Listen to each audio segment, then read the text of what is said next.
Good afternoon, everyone, and welcome.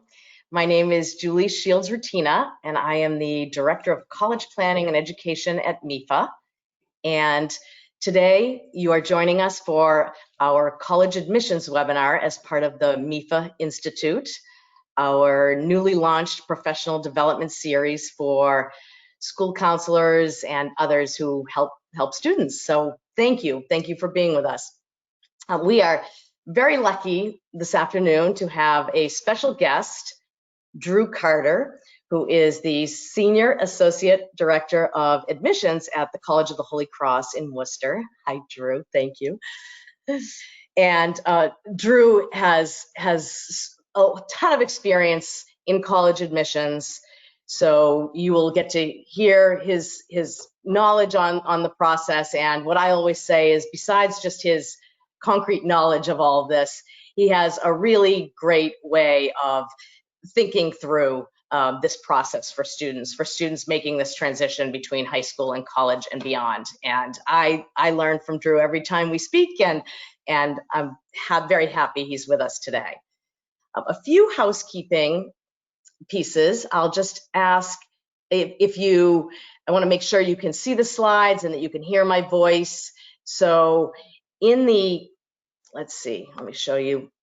In the panel that you have on the right of your screen, there's a place where you can ask questions. And we want this to be interactive, so please feel free to ask any questions. We want to make sure that we get to answer your questions. And also, you can let me know now to start, if as long as you can hear me and see our slides, that will let me know, good, thank you, that we're set to go. And two other pieces are that I uploaded the slides in the handout section, so you can download those to your computer right now, or we are recording this session, and tomorrow I will send you the recording and I will send you the slides, so you'll have those as well.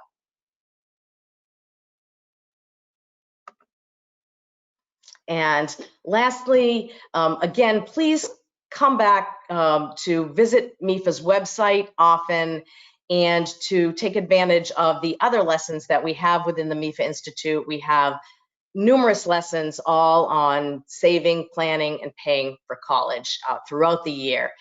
And then also please give us your feedback.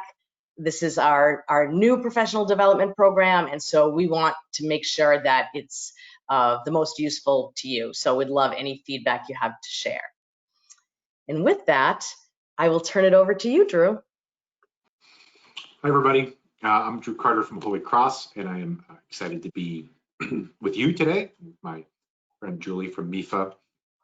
We're going to talk about a handful of things today, current trends in the admissions world, which is certainly changing over the last 6 months, and I think will continue to change over the next 6 months, if not 6 years. Talk about students formulating their college lists, about visits to campus, the application process, all important financial aid process, and then the variety of free resources available to students, both from the internet and most especially from MEFA. Get the hang of this. So certainly some of the trends that we've seen developing over the last 5 to 10 years, students are starting their college search timeline earlier. We remember days when students in the fall of their senior year would start to think about college, and that is happening now for some students during the fall of junior year, and for other students even earlier than that. We're seeing visits to college campuses happen by younger students earlier in their timeline in their high school career. And the common application and now the coalition application has made it easier for students to apply to a wider range of colleges and a greater number of colleges. So as colleges look to increase their application numbers, they make it easier for students to apply. So now we're seeing students apply to more colleges. The parent role in the process has certainly increased over the last 20 years. I think there is a role for parents in the process, and I think especially with some students, maybe that role needs to be bigger than at other times, but parents are playing a role, and we need to acknowledge that and accommodate that in some ways. I just took a parent. I took a call from a parent just a few minutes ago who was calling on behalf of her son because he was so busy and he couldn't make the call. And so it's certainly a reality. And if you work with students at the secondary school level, you know this to be the case. Social media certainly playing a bigger role in how students, high school students, learn about colleges. Very often students are using social media to learn about colleges unofficially. And once that happened, colleges started to use social media to market to students officially. And so there's been a little bit of a yo-yo effect there as students look for ways around official marketing messaging to avenues like social media, and then colleges have responded by jumping onto those media. So, and then increasingly as the cost of college attendance has increased, the percentage of families considering cost as a main deciding factor in their college choice has increased. And I think that we see no near end to that part of the decision-making process. And cost, I think, is being introduced in the conversation earlier and earlier with families as they consider college. And in some ways, I think that is a really healthy development to see. Oh, one of MEFA's wonderful tools to help families stay organized. Julie, do you want to say anything about this? Sure. I guess I'll just say that one of the things you'll hear this from Drew too is that it's just very important to stay organized with your college admissions process. We have a spreadsheet that you can download, this college application manager that can be very helpful. But we created this actually because we saw the spreadsheets that other students and families had created, just as a way to stay on top of all of the pieces of the application to all of the different colleges. So whether it's using something like this, students keeping track on their phones, or a whiteboard in your kitchen, just it's good to have a good system to keep track.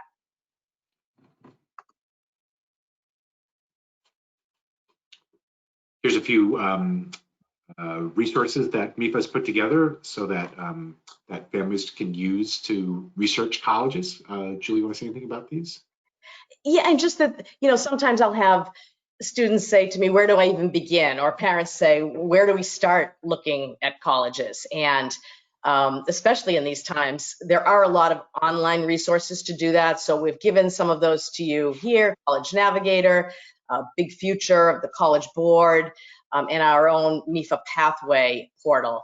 All great places where students can begin that process of putting in some information about themselves and what they think they're interested in, possibly as a college choice, and begin the process that way. Get a list of colleges that they can start to look at and research. So you'll have all of these resources. And here are just some of the few qualities that students and families start to consider early in the timeline. And some of these can be a challenge as students start the conversation about college. Particularly, it's so common for us to begin our conversations with younger high school students about college to talk about the size. Are you interested in a big school or a small school? You want to be near to home or far from home? And I think one of the things that we need to be open to is that there are some students out there who don't know the answers to those questions, who maybe during their sophomore year or junior year, or sometimes even senior year, they don't feel equipped to answer those questions posed to them by counselors and by family members, even by admissions counselors sometimes.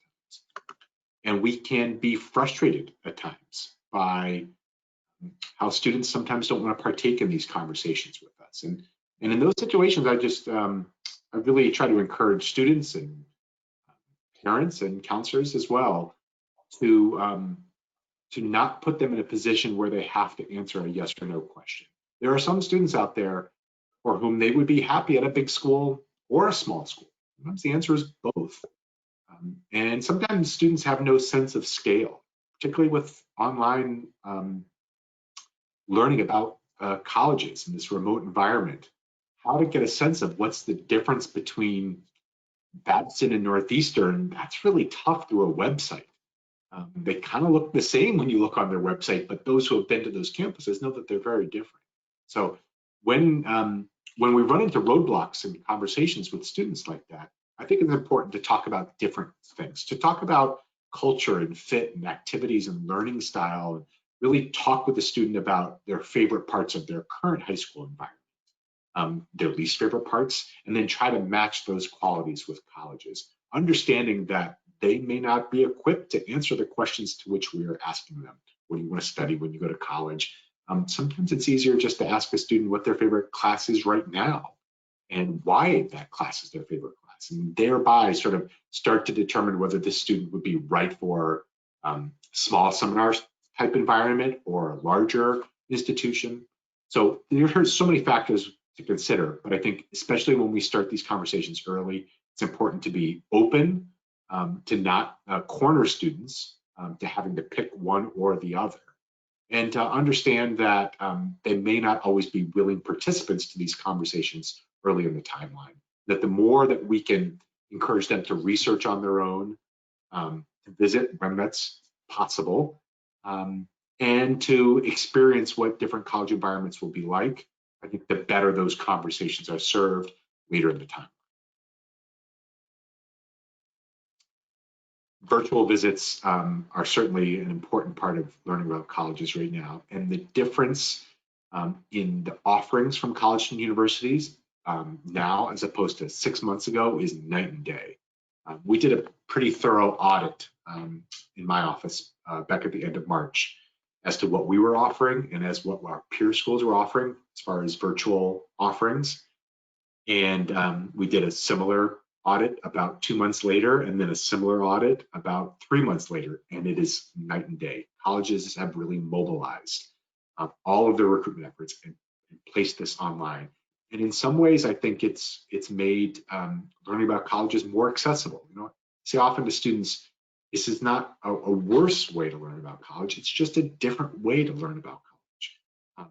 The access that students have, high school students have, to college students now, almost in every information session, every virtual information session that colleges are offering, you'll find current students at that college eager to answer questions and opportunities to engage with current students in a controlled way, so that high school students can hear authentic feedback from college students about what their particular college experience is like. So I've been really impressed not only by the work that my school has done, but also by so many of our peer schools and really around the country. So these opportunities are readily available to students on a daily basis around the country.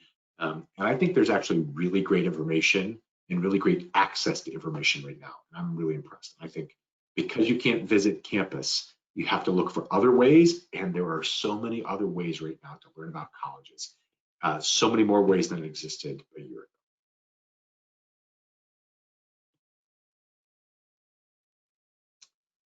Oh, so yeah, I mean, we're doing lots of virtual college fairs right now. And that was another thing me personally, I was a little, I was skeptical about these virtual college fairs, but I got to say they've been pretty great, both college fairs with students and with counselors.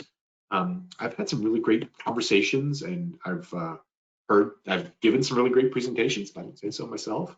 And I've also heard some great presentations from other colleges who've been part of sort of group presentations at virtual college fairs. And I've been really impressed. And again, it's a way to engage with information and engage with people, representatives of colleges, from the comfort of your own home. And it is much better than what we had a year ago as far as virtual offerings. And it compares favorably in a lot of ways to what we were offering in person at college fair. So I really love the virtual college fair. I think the technology is there. I think the offerings are there, and I've been really impressed. And I was very skeptical at the beginning. So certainly encourage your students to do it. And when there are opportunities for counselors to be present at these college fairs, I would encourage you to take advantage of that, because I've been really impressed with the opportunities I've had to engage with counselors at fairs like this. Yeah, so then you have to start, it's important for families to start thinking about that early list of applications. And this is really about prospects for admission, right? We've got probable, good chance you might be admitted at a target school that's right in that middle range, reach something that might be a little bit more difficult. In addition to that, I think this is the traditional view we've always taken to building lists for students. And you could probably substitute admissibility for affordability as well and come up with a similar list, right? Schools that are probable that the family would be able to afford it, a target that they'd be able to afford it, and then a reach affordability. It is important for, I'm often asked, if I'm applying to 8 schools, is that enough? And my answer is, I don't know. It depends on the balance that's on your list. And it's much more important to have balance on your list than to have the right number. Because you could have 20 schools on your list, but if you don't have balance, you don't have enough. So always encourage students to look for a balance of admissibility and affordability. And those two components together, if you've got good balance for admissibility and affordability, then you're applying to the right number of schools. Just a bit about the timeline of applying to college. We're coming upon some of these timelines right now. November 1st is a really common early timeline for some schools. November 15th is another common early timeline for colleges for early action or early decision. Regular decision tends to be a little bit later as we get into January, most commonly. And schools with rolling decision, they're going to offer decisions on applications on an ongoing basis. There are fewer and fewer of those schools processing admissions that way, but they still exist, and they can still be very popular options for students looking to secure an acceptance as quickly as possible. Open admissions, again, that means pretty much anyone is able to enroll in those programs with certain restrictions. And all of these timelines, I mean, we used to have to look this information up in big, thick guidebooks where there was only one copy in the school library or at Barnes and Noble's. Now all of this information is readily available. I will say that a lot of schools have adjusted timelines this year. Some schools have moved timelines back. Other schools have moved timelines up. So I've really been encouraging students to recheck schools' websites for updated information, and at the same time also sign up for schools' email distribution lists. Yes, it's going to get them lots of marketing messages that they aren't really interested in, but it is also going to subscribe them to their news feed. In colleges, that is a great way to keep track of schools' deadlines, is to get on their email list, because your inbox becomes a news feed for their policies, especially as they've been changing for this academic year. So yeah, increasing number of application types out there, right? The Common App is certainly the most popular.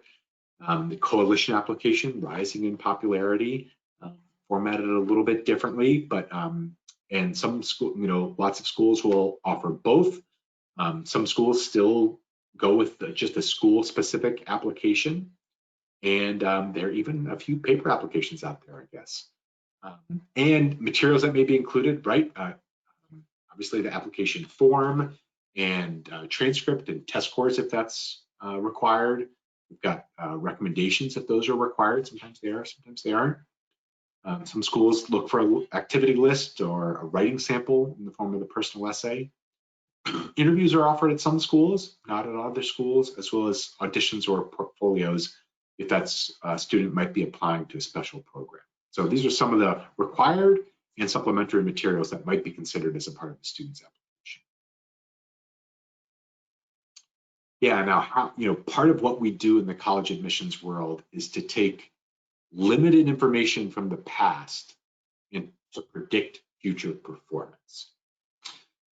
How do we do that? Well, one of the things we look at is what the student's been like in the classroom at the high school level.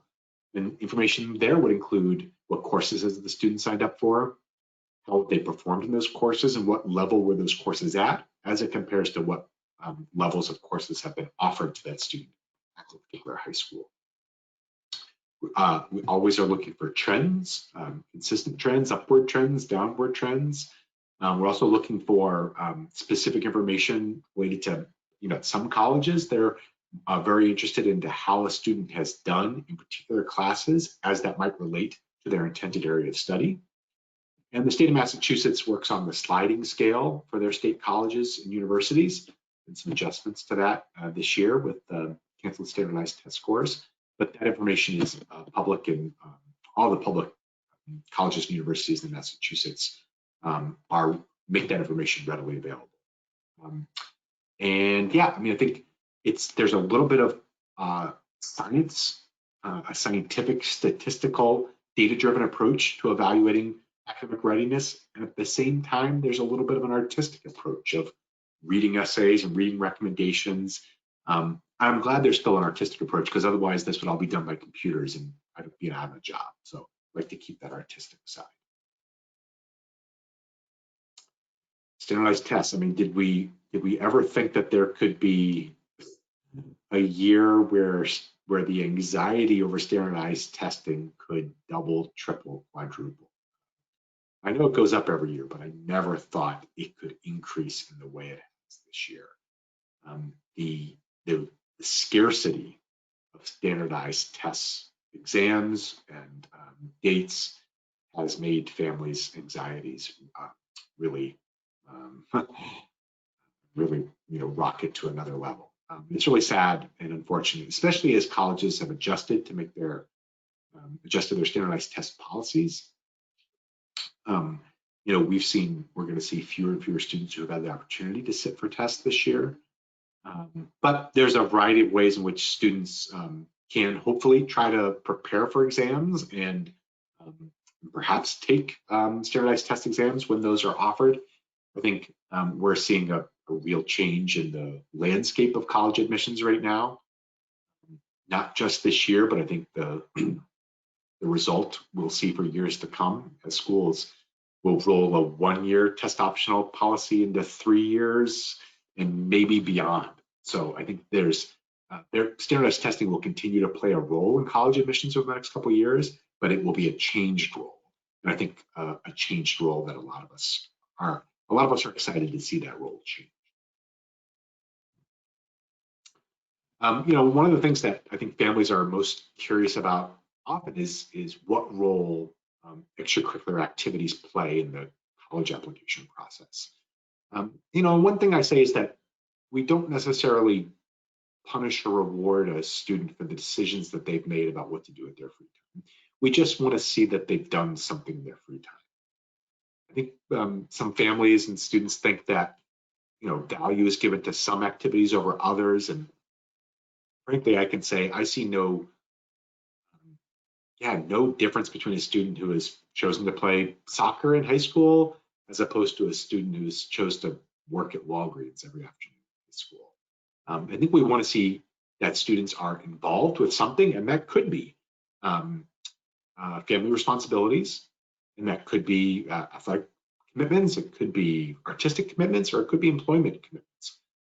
One of the things that I think we're seeing a lot right now is during the pandemic, students have been unable to participate in ways that they have in the past. And sometimes they are minimizing, or they're not able to recognize the things they are doing right now. In interviews with students right now, I've heard incredible stories about increased presence of family dinners and the ways in which students have been helping their parents make dinner or helping their parents or family with projects around the house. And they don't think this is college application resume worthy.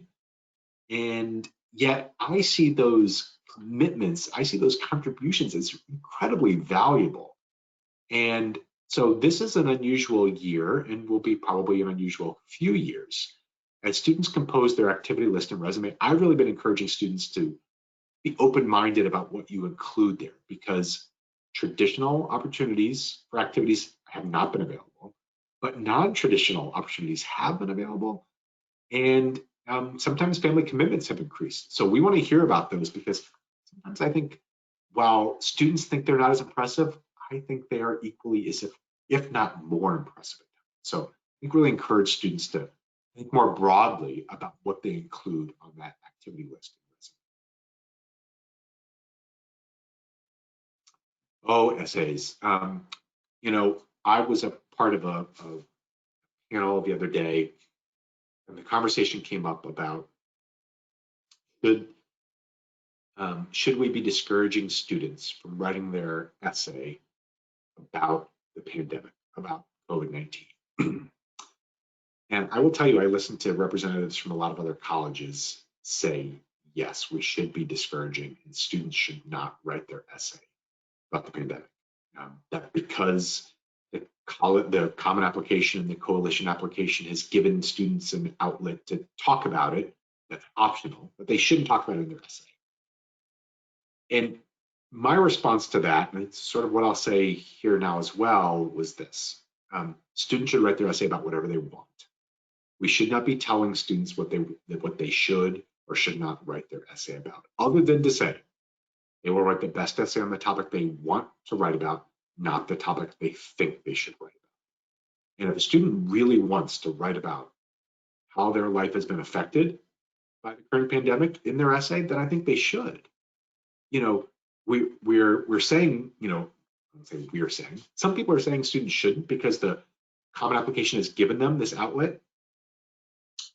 That optional portion is, I think it is a 250-word maximum.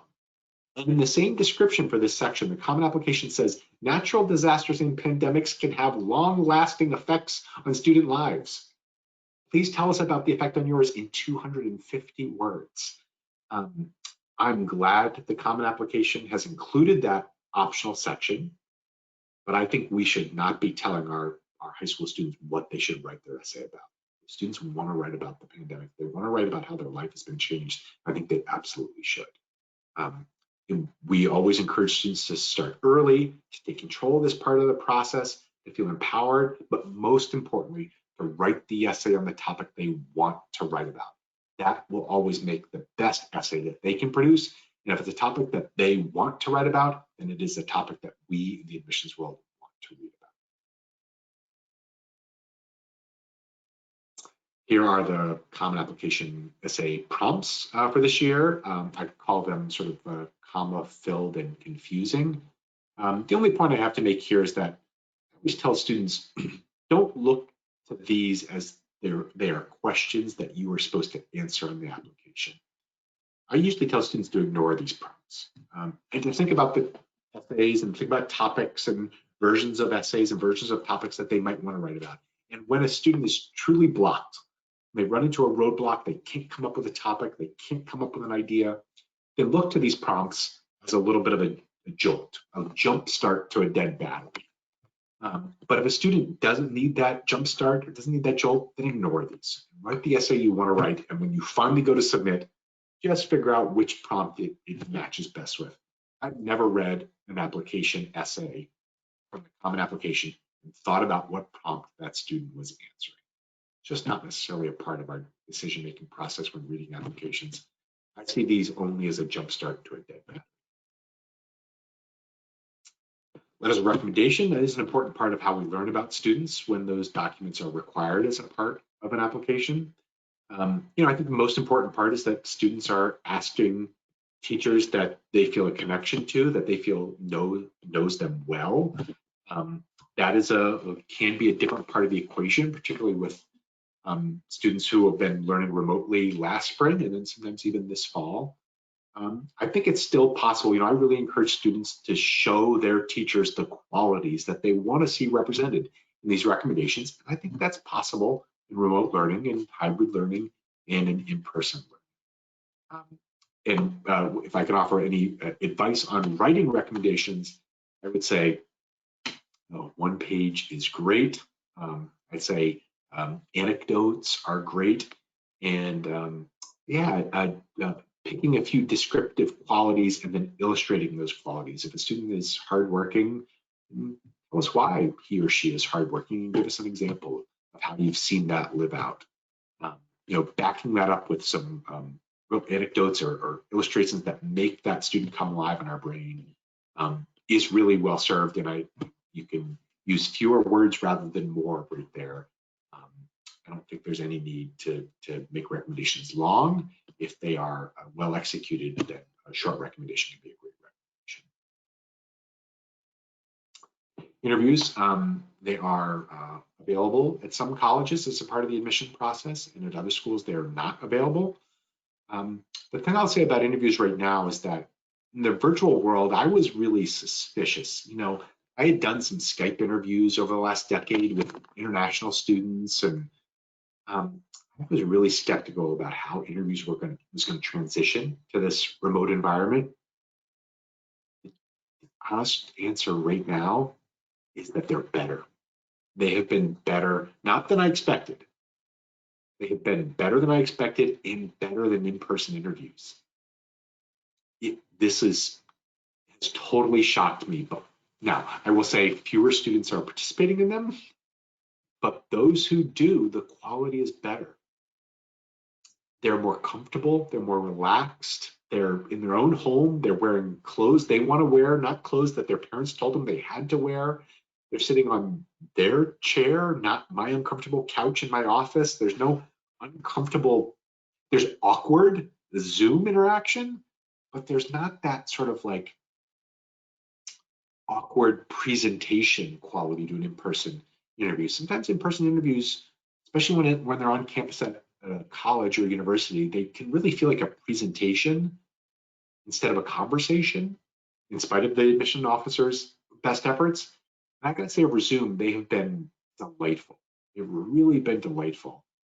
They've been easy to access, easy to schedule, and the quality has been super, super high. So I would really encourage, if you're working with students who are applying to college this year, to research the availabilities of interviews at schools they're applying to, and if they're available, to certainly jump on those, because students are showing up and showing themselves very, very well in remote interviews. And I think they've been a real positive bright light during this application cycle.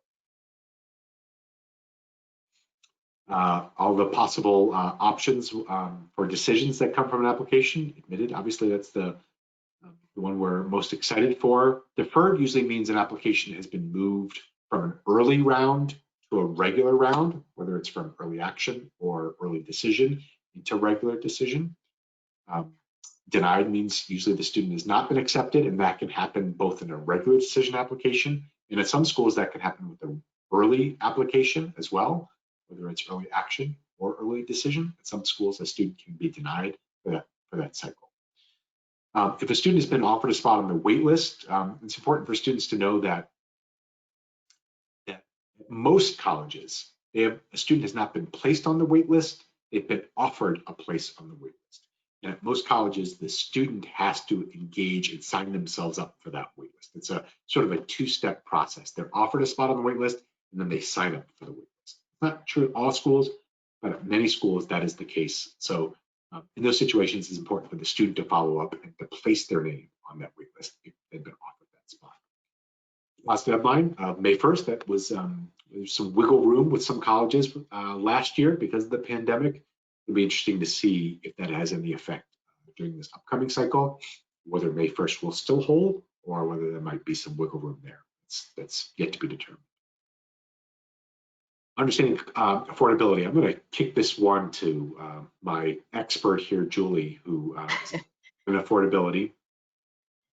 Thank you, Drew. Yeah, I guess I'll just say a few things about college affordability because this is an admissions webinar, but as Drew mentioned, affordability really does need to be part of this decision for families. So if you would like to learn more about affordability and the whole financial aid process, please come back for one of our other webinars. But in short, I think it's a good exercise for a student to go through and a family to go through, understanding what the cost of attendance will be at the different colleges that they're interested in, and what would be the net price, meaning what's the cost minus the financial aid that might be available to them. So I'll give you a couple of tools for that. Clearly, students need to know what financial aid applications are required and when they are due. Deadlines are really important. And some other information is just finding out how colleges award financial aid.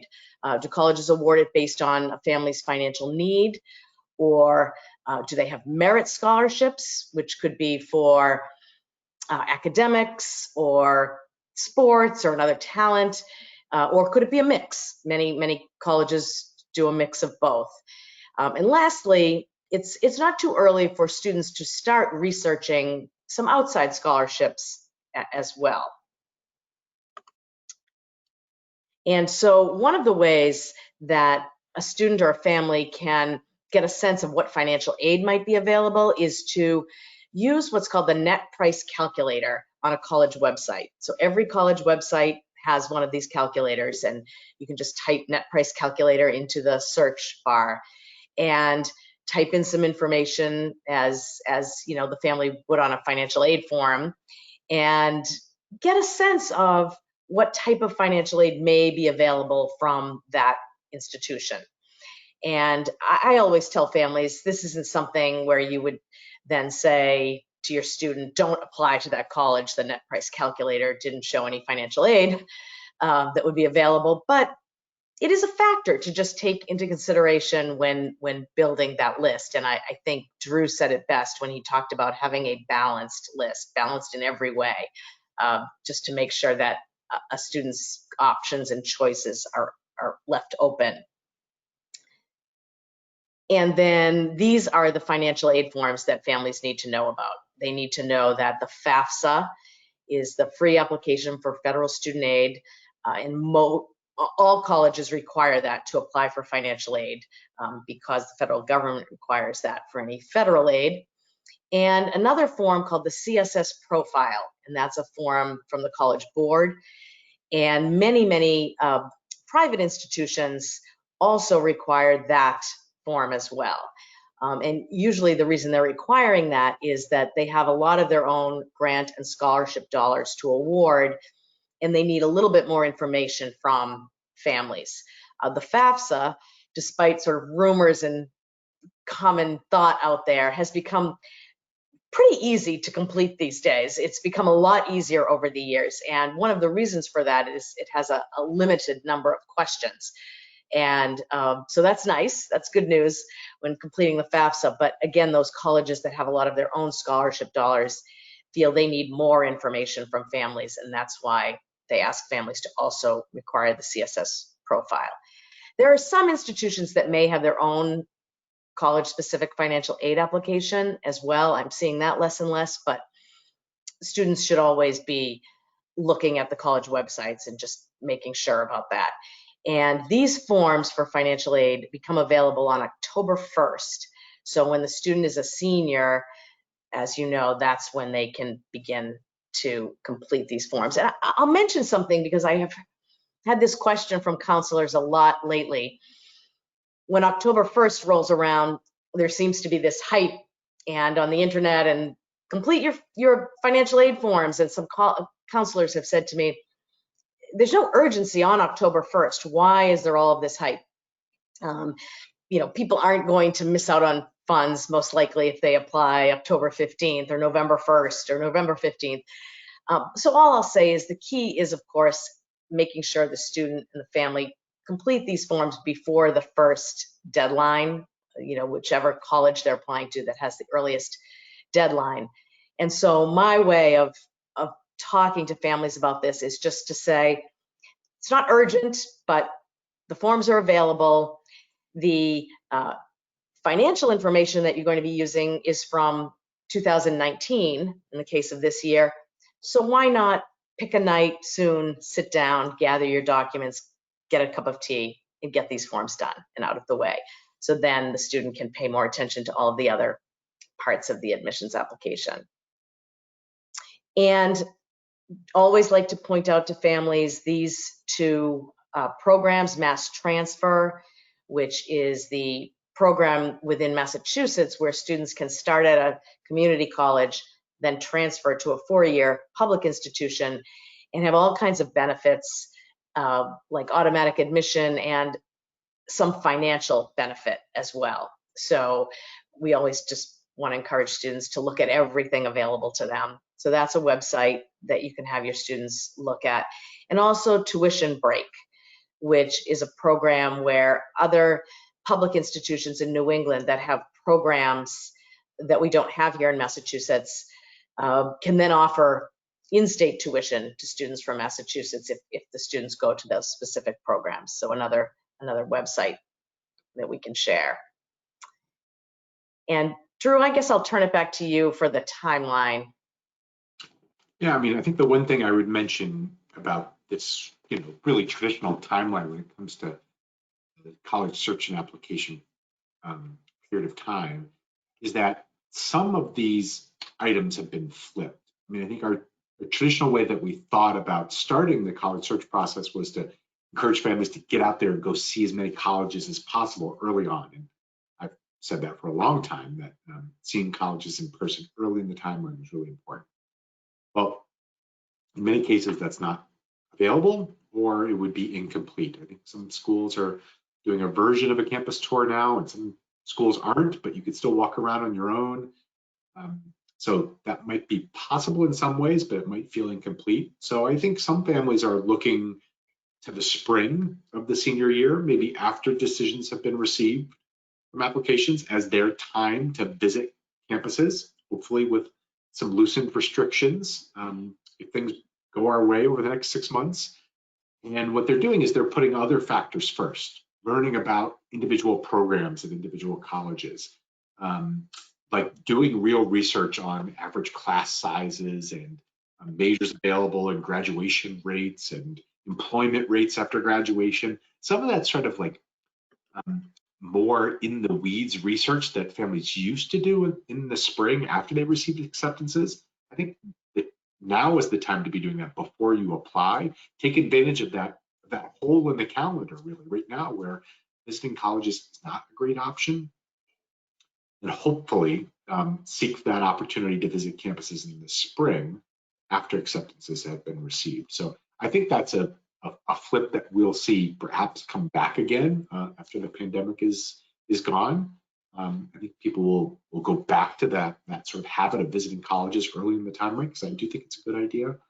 But for right now, I think you take advantage of the opportunities that are presented, focus on what you can control, and researching colleges online. There's a lot of great information. And so doing that first, looking to visit later, is probably the best path through for the next 6 months. That's great advice. Oh, and I guess I'll just say a couple of words about MEFA Pathway. MEFA Pathway is MEFA's interactive portal for students, and it's very easy and intuitive for students to use, and it also has a lot of tools for you as a counselor. So I would just encourage you to check it out. And right here within the MEFA Institute, we have lots of opportunities to share a whole demo or different features. So I'd invite you to take a look at this great tool.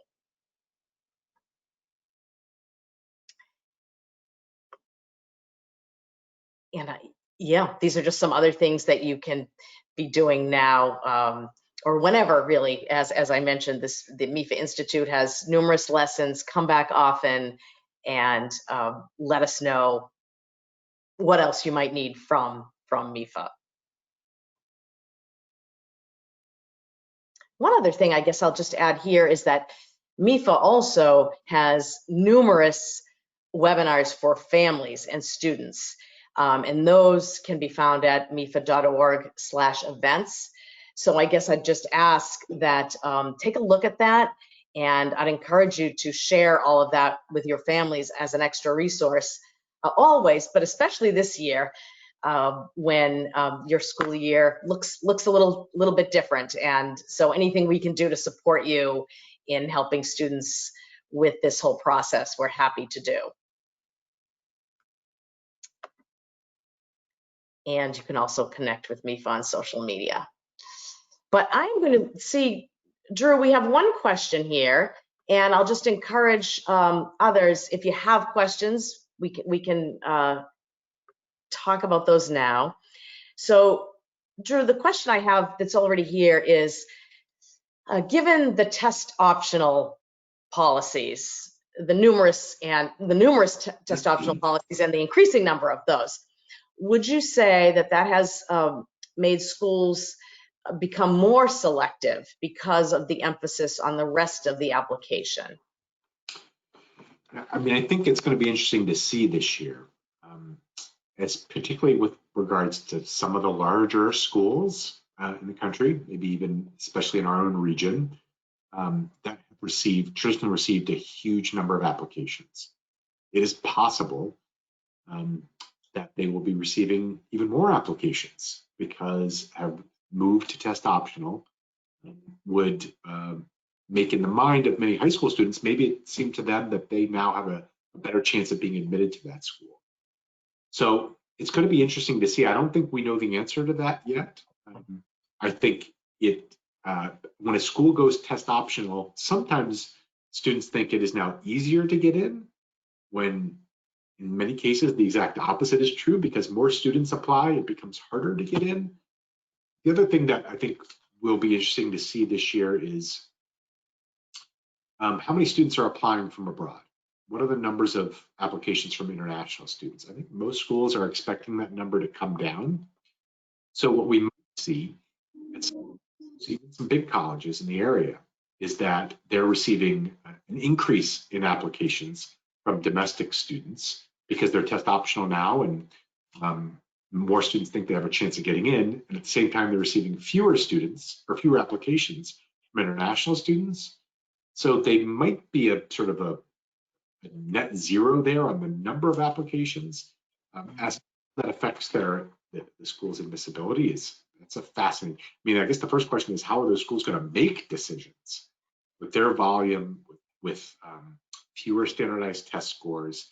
It is a whole new decision-making process for so many of these schools. I mean, I work at a school that's been test optional for 15 years, so we're one of the few schools sitting back and just relaxing right now and not remaking our decision-making process. But I know at those bigger schools, this is a really important time for them as they look to remake their decision-making process. And what that means for what decisions are going to be this year, I think it's anybody's guess. Yeah.